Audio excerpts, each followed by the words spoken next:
So in today's class, we'll be discussing about the recent advancement in the management of the hemorrhoid called as staple hemorrhoidopexy.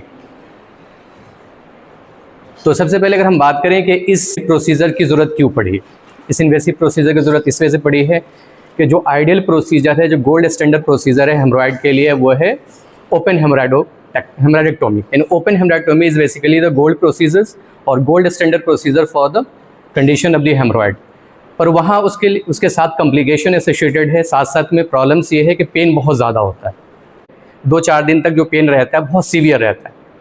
तो इस severity of the pen को कम करने के लिए इस तरह का रिसेंट एडवांसमेंट आया, जिसके अंदर कट एजेस को, जहाँ हम हेमरॉइडेक्टोमी के दौरान एजेस रफ रहती है, ओपन रहती है, वहाँ पेन ज़्यादा होता है, नर्व एंडिंग उसकी एक्सपोज होती है. पर जहाँ स्टेपलर हेमरॉइडोपेक्सी से अगर हेमरॉइडेक्टोमी परफॉर्म की जाती है या हेमरॉइड सर्जरी की जाती है, तो यहाँ कोई ओपन एज या ओपन उंड नहीं रहता. जो हेमरॉइडल मास है वो एक्साइज भी होगा और उसी दौरान उसकी रीसीलिंग हो जाएगी, यानी स्टेपलिंग हो जाएगी. तो यह डिवाइस की मदद से करते हैं. और इस डिवाइस में जो एडजस्टमेंट होता है कि जो ये पोर्शन है, यहाँ कटिंग एज भी है और इसके अंदर स्टेपलिंग डिवाइस भी इसके अंदर इंक्लूडेड है. तो कटिंग भी होगी और साथ साथ में जो म्यूकोजा खासतौर जिसको हम कट करते हैं, आगे हम डिस्कस करेंगे, म्यूकोजा कट करने के बाद उसकी रीसीलिंग हो जाती है. इसमें इनबिल्ट स्टेपलर है. इनबिल्ट स्टेपलर होने की वजह से जो कट एजेस होगा म्यूकोजा और सब म्यूकोजा जिसके अंदर हेमरॉइड डेवलप हुआ है, उसको कट हो जाएगी, रीस्टिचिंग होगी. तो ऐसी कंडीशन में वहाँ ओपन उंड नहीं होगा. ओपन उंड नहीं होगा तो पेन और सीवियरिटी जो ओपन हेमरॉइडेक्टोमी के साथ एसोसिएटेड है वो यहाँ कम होगा.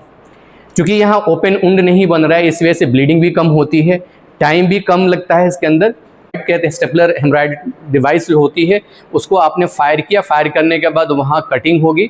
जो हेमरॉइडल एरिया जिस सर्कमफ्रेंस के अंदर प्रेजेंट है वो कट होगा और फाइनली रीसील हो जाएगा, तो ब्लीडिंग भी नहीं होती. इसी वजह से इस प्रोसीजर को MIPH बोलते हैं. MIPH कहने का मतलब ये है कि minimally invasive procedure for haemorrhoid. Clear? तो अगर हम बात करें इस डिवाइस की, तो ये सर्कुलर हेमरॉइडल स्टेपलर यहाँ इस्तेमाल होता है. जो डिवाइस आपके सामने दिख रहा है ये सर्कुलर स्टेपलर डिवाइस है. अगर कॉस्ट की बात करें तो इस डिवाइस की, अगर इंडिया के हम कॉस्ट की बात करें तो 25,000 एबव होता है.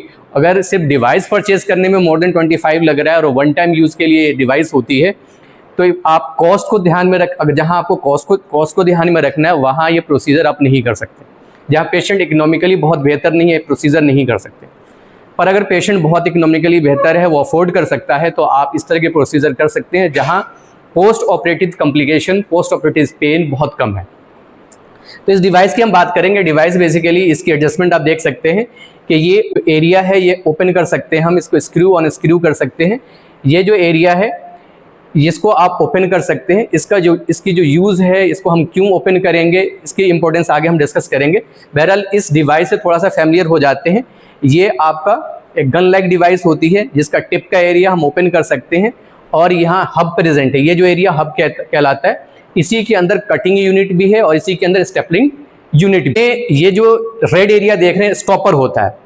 इसको जब भी हम फायर करेंगे, नीचे का जो एंड है अगर आप इसको क्लोज करोगे तो फायर होगी डिवाइस. तो उससे पहले हम सबसे पहले इसके अंदर कुछ सेफ्टी चेक्स हैं, उनको समझ ले. सेफ्टी चेक्स, ये नोब है जो रेड कलर का नोब है. जब तक आप इस नोब को एश्योर होने के बाद आप नोब को डिटैच नहीं करते, तब तक ये फायर नहीं हो सकता. फायर करने का मतलब है ये इरिवर्सिबल प्रोसीजर है. आपने एक बार इसको फायर कर दिया तो म्यूकोजा कट होगी, वो दोबारा से रिवर्स नहीं हो सकती. इसी वजह से सेफ्टी एंड चेक्स हैं इस डिवाइस के अंदर. तो इस डिवाइस का ये अगर रोटेट करोगे तो ये वाला पोर्शन क्या होगा, ओपन होगा. और इस कंडीशन में हम ये वाला पोर्शन इंसर्ट करते हैं एनल कनाल के अंदर. असेस कर लेते हैं कि रेडी टू फायर है, तभी हम सेफ्टी नोब को हटाते हैं, उसके बाद फायर करते हैं. इसमें रिक्वायरमेंट्स क्या चाहिए? अगर प्रोसीजर्स की हम बात करें, क्या रिक्वायरमेंट चाहिए? पहले स्टेपलर गन हमें चाहिए, जो हेमरॉइडोपेक्सी के लिए जो हमें गन चाहिए वो हमें चाहिए. इसके अलावा नॉट पुलर चाहिए. नॉट पुलर इस वजह से कि हम आगे हम बताएंगे कि इसके अंदर हम म्यूकोजा को पहले परसिस्टिंग सूचरी के अंदर हम परसिस्टिंग सूचर पास करते हैं. उस सूचर मटेरियल को यहाँ से अंदर खींचना है. इसी वजह से हमें नॉट पुलर चाहिए. नॉट पुलर ये डिवाइस है, सिंपल डिवाइस होती है, जैसे थ्रेड को पुल करना है, नॉट पुलर चाहिए. इसके अलावा स्प्लिट एनोस्कोप चाहिए. ये डिस्पोजेबल स्प्लिट एनोस्कोप है. इसके अलावा ये इस तरह का एक डायलेटर चाहिए. ठीक है. इसके अलावा हमें सूचर चाहिए. सूचर इस वजह से चाहिए कि हम म्यूकोजा को पहले परसिस्टिंग सूचरिंग करते हैं, यानी सर्कुलर मैनर में सूचरिंग करते हैं. तो ये सबसे पहले हमारे पास ये रिक्वायरमेंट्स होनी चाहिए जब हम प्रोसीजर कर रहे हैं। क्लियर है? स्टेपलर डिवाइस होनी चाहिए, नॉट पुलर चाहिए, स्प्लिट एनास्कोप और एनल डायलेटर होना चाहिए, उसके बाद थ्रेड होनी चाहिए जिससे हम म्यूकोजा को सूचर कर सके। ठीक है, तो ये डिवाइस अगर हम बात करें तो मिनिमली इन्वेसिव प्रोसीजर है, मिनिमली इन्वेसिव प्रोसीजर फॉर हेमरोइड है जिसको बोलते हैं MIPH। क्लियर है? तो जो डिवाइस हम जिसके बारे में डिस्कस कर रहे हैं, जो प्रोसीजर हम डिस्कस कर रहे हैं, ये मिनिमली इन्वेसिव प्रोसीजर है। मिनिमली इन्वेसिव जब कहते हैं इसका मतलब है यहाँ इन्वेजन क्या होगा, लेस होगा, ट्रॉमा क्या होगा, लेस होगा, पेशेंट को पेन क्या होगा, कम होगा, ब्लीडिंग जो होगी कम होगी। इसी वजह से इन तरह के प्रोसीजर्स को बोलते हैं मिनिमली इन्वेसिव, यानी जहाँ इन्वेसिवनेस बहुत ज़्यादा नहीं है, जहाँ ट्रॉमा कॉज नहीं कर रहे हैं, पेशेंट को पेन ज़्यादा नहीं हो रहा है, चाहे प्री ऑपरेटिव या इंट्रा ऑपरेटिव या पोस्ट ऑपरेटिव। इसी वजह से इस तरह के प्रोसीजर्स को बोलते हैं मिनिमली इन्वेसिव प्रोसीजर। तो मिनिमली इन्वेसिव प्रोसीजर जो इसकी बात हम करें हेमरोइड के लिए वो है स्टेपलर गन हेमरोइडेक्टोमी या सर्कुलर स्टेपलर गन हेमरोइडेक्टोमी। क्लियर है? यहाँ सर्कमफ्रेंशियल एक्सीजन होगा किसके अंदर, एनल कनाल के अंदर। अगर यहाँ जो प्रोसीजर हम करेंगे प्योरली इंटरनल हेमरोइड के लिए करेंगे, किसके लिए करेंगे, प्योरली इंटरनल हेमरोइड है वहीं करेंगे। और इंटरनल हेमरोइड जो डिस्क्रिप्शन है इंटरनल एक्सटर्नल हेमरोइड का वो है डेंटेट लाइन। डेंटेट लाइन से अगर हेमरोइडल बल्ज है उसको बोलेंगे इंटरनल हेमरोइड, डेंटेट लाइन से नीचे का अगर हेमरोइडल बल्ज है उसको बोलेंगे एक्सटर्नल हेमरोइड। तो इस प्रोसीजर को हम करते हैं डेंटेट लाइन से अबव, यानी इस प्रोसीजर के अंदर हम सर्कमफ्रेंशियल म्यूकोजा और सब म्यूकोजा को एक्सरसाइज कर देते हैं। यानी जहाँ पे हेमरोइड डेवलप हुआ है डेंटेट लाइन से अबव, जो इंटरनल हेमरोइड जहाँ डेवलप होता है तो उसी पोर्शन को हम एक्सरसाइज कर देते हैं। उसी पोर्शन को जहां हेमरोइड डेवलप हुआ है उसी पोर्शन को सर्कमफ्रेंशियली हम उसको एक्सरसाइज करेंगे और दोबारा से उसके कट एजेस को रिपेयर कर देते हैं। ये समझ में आ गया? यानी इस प्रोसीजर के अंदर सर्कमफ्रेंशियल एक्सीजन होगा म्यूकोजा का और सब म्यूकोजा का, और ये भी लैंडमार्क है डेंटेट लाइन से 4 सेंटीमीटर एबव। यही पोर्शन है म्यूकोजा और सब म्यूकोजा का जहां से इंटरनल हेमरोइड डेवलप होता है। तो यहाँ एक एक सपोज करें मल्टीपल हेमरोइडल मास है तो एक एक हम मास को नहीं एक्सरसाइज करेंगे जैसे ओपन सर्जरी के अंदर करते हैं। यहाँ होल सर्कमफ्रेंस जो म्यूकोजा सब म्यूकोजा का है उसको टोटली एक्सरसाइज कर देते हैं। तो ये आपके कहावत है कि न रहेगा बांस न बजेगी बांसुरी। वो एरिया जो प्रीडोमिनेंटली जिसके अंदर हेमरोइड डेवलप होता है उसी को एक्सरसाइज कर दिया आपने। पर यहाँ ध्यान रखने की जरूरत ये है कि हम म्यूकोजा सब म्यूकोजा को ही कट करते हैं, मस्कुलर लेयर को कट नहीं करेंगे। मस्कुलर लेयर को अगर आपने कट कर लिया तो हैवी ब्लीडिंग होगी। हैवी ब्लीडिंग होने के साथ साथ क्या होगा, जो मस्कुलर लेयर पे ही स्टेंट डिपेंड करता है, यानी परफोरेशन की कंडीशन डेवलप हो सकती है। ठीक है, तो म्यूकोजा और सब म्यूकोजा को ही हम एक्सरसाइज करते हैं, मस्कुलर लेयर को एक्सरसाइज नहीं करते। तो यहाँ सर्कमफ्रेंशियल एक्सीजन होगा म्यूकोजा का और सब म्यूकोजा का। और कहाँ होगा, डेंटेट लाइन जो लैंडमार्क है जिसके बिहाफ पे हम डिसाइड करते हैं कि इंटरनल हेमरोइड है या एक्सटर्नल हेमरोइड है। इस प्रोसीजर को हम प्योरली इंटरनल हेमरोइड के अंदर करते हैं। डेंटेट लाइन से 4 सेंटीमीटर एबव का जो म्यूकोजा और सब म्यूकोजा है उसको इस प्रोसीजर की मदद से, इस डिवाइस की मदद से सर्कमफ्रेंशियली हम कट करके एक्सरसाइज कर देते हैं। क्लियर है? तो सर्कुलर हेमरोइडल स्टेपलर की मदद से इसमें कटिंग पोर्शन भी है और इसको दोबारा से री स्टेपल करने की यूनिट भी है। यानी म्यूकोजा को कट करेंगे, जो कट पोर्शन सपोज करिए अगर हम ये मान ले ये एनल वॉल है और इसके जो अंदर का पोर्शन है हमने इतना पोर्शन क्या किया, इतना पोर्शन हमने कट कर दिया। कट करने के बाद ये पोर्शन हमने डोनट के फॉर्म में निकाल दिया, डोनट हो गया। अब ये एज को हम इसके साथ सुचर करेंगे। तो चूंकि इंटरनली हम सुचरिंग नहीं कर सकते सर्कमफ्रेंशियली, तो इस डिवाइस की मदद से क्या होता है, कटिंग भी होती है सर्कमफ्रेंशियली और उसी के साथ साथ सुचरिंग भी हो जाती है। Suturing in the sense stapler unit है, वहां सर्कमफ्रेंशियली स्टेपलर हो जाएगा, उसके अंदर स्टेपल्ड हो जाएगा। तो कोई भी रॉ वुंड नहीं बचता, वहां पे रॉ वुंड नहीं बचेगा तो पेन और ब्लीडिंग की जो कॉम्प्लिकेशंस हो सकता है ओपन सर्जरीज के अंदर वो नहीं देखा जाता है। क्लियर है? तो स्टेपलर गन की मदद से हम सर्कुलर स्टेपलर गन जिसकी हम बात कर रहे हैं, यहां हम खास तौर से जो 3rd ग्रेड ऑफ द हेमरोइड है या 2nd ग्रेड ऑफ पेडिकुलेटेड हेमरोइड है वहां ही प्रोसीजर करते हैं। यानी पेडिकुलेटेड मास का होना जरूरी है, प्रोलेप्स मास का होना जरूरी है। ये समझ में आ गया कि स्ट्रिप ऑफ द म्यूकोजा और सब म्यूकोजा को हम सर्कमफ्रेंशियली टोटली एक डोनट्स के फॉर्म में हम कट करते हैं। डोनट अगर कहें तो डोनट बेसिकली एक सर्कुलर स्ट्रक्चर होता है जिसको हम डोनट कहते हैं। डोनट्स तो पता है ना? तो अगर हम सर्कुलर मैनर में किसी स्ट्रक्चर्स को कट करेंगे तो ये कहलाएगा डोनट।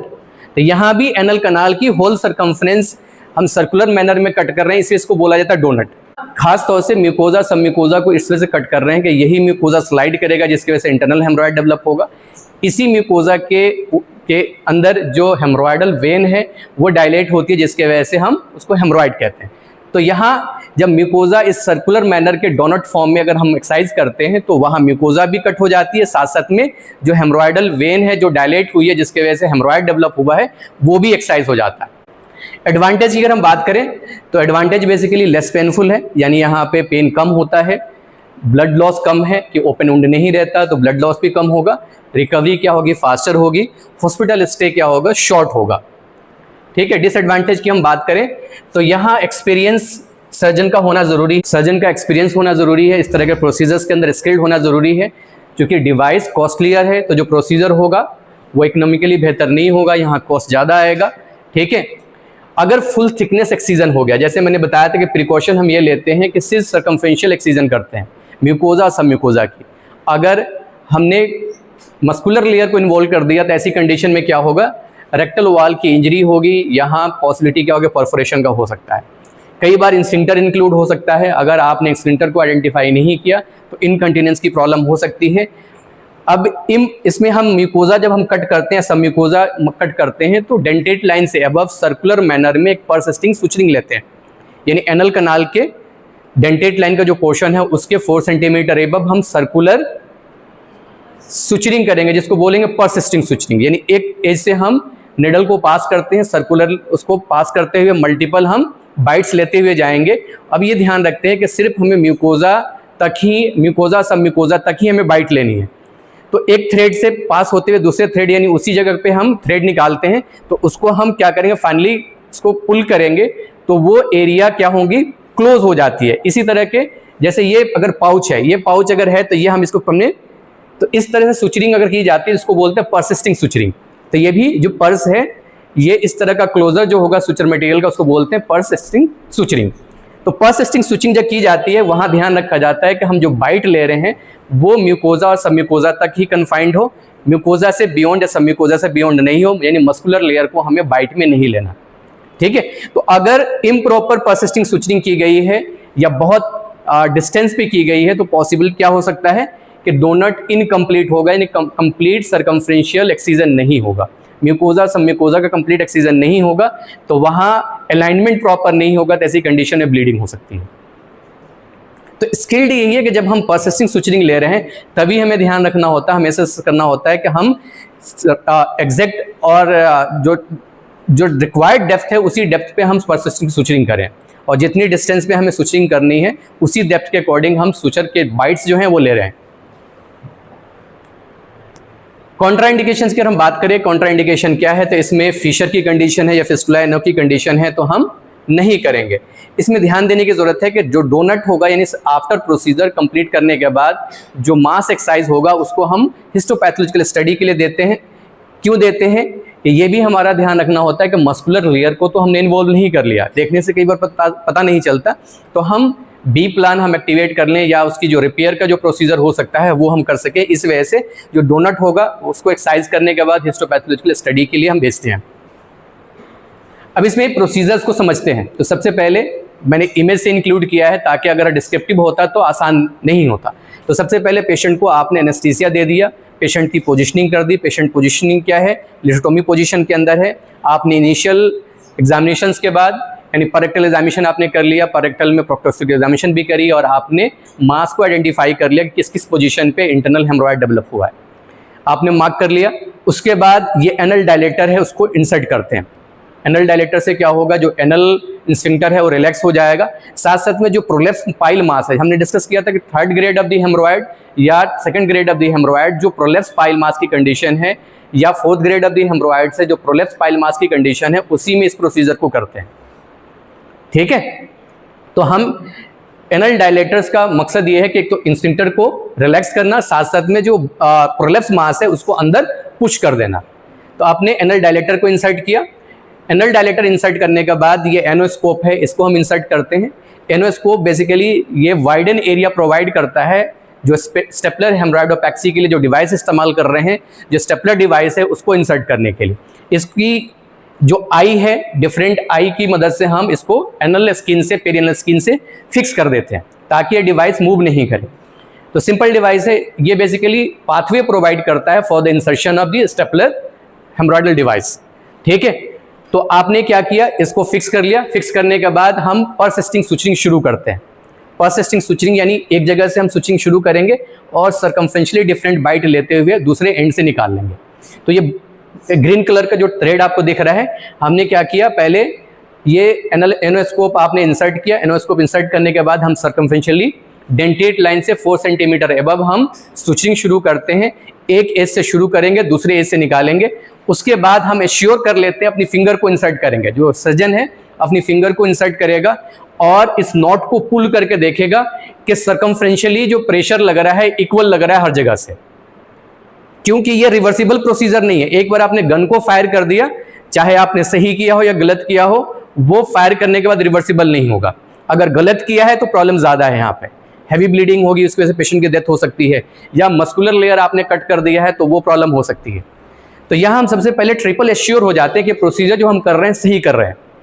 तो एनोस्कोप इंसर्ट करने से पहले हम क्या करेंगे, अपनी फिंगर को इंसर्ट करेंगे, असिस्टेंट को हम बोलेंगे इस नॉट को पुल करें। पुल करने के बाद आपके फिंगर पे सर्कमफरेंशियली प्रेशर इक्वली लग रहा है, इसका मतलब है आपने जो बाइट ली है वो सही लिया है, डेप्थ के अंदर नहीं लिया है, इक्वल बाइट है, यानी इक्वल पुलिंग हो रही है म्यूकोजा की, यानी हेमरॉइडल मास के ऊपर ही हम परसिस्टिंग सुचरिंग कर रहे हैं। तो इसका मकसद परसिस्टिंग सुचरिंग क्यों कर रहे हैं, जब इसको पुल करेंगे तो हेमरॉइडल मास कहां आ जाएगा, इस हब के अंदर आ जाएगा।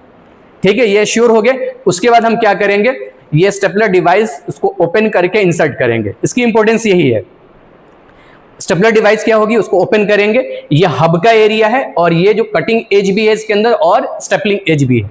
हमने क्या किया, प्रोसेसिंग सुचरिंग कर ली है, उसके ऊपर इस पोर्शन को पास ऑन करना है। पास ऑन करने के बाद हम थ्रेड क्या करेंगे, इस पे टाई करेंगे, थ्रेड टाई करेंगे और इसको धीरे धीरे ग्रेजुअली इसका जो एंड होगा हम रोटेट करते हुए जाएंगे, ये क्लोज होता जाएगा और परसिस्टिंग सुचर को आप और खींचते जाओगे। इससे क्या होगा, ये जो म्यूकोजल एरिया है वो इस हब के अंदर आएगा और उसके साथ साथ ये जो स्टेपलर यूनिट है ये क्लोज आता जाएगा अपने हब के अंदर।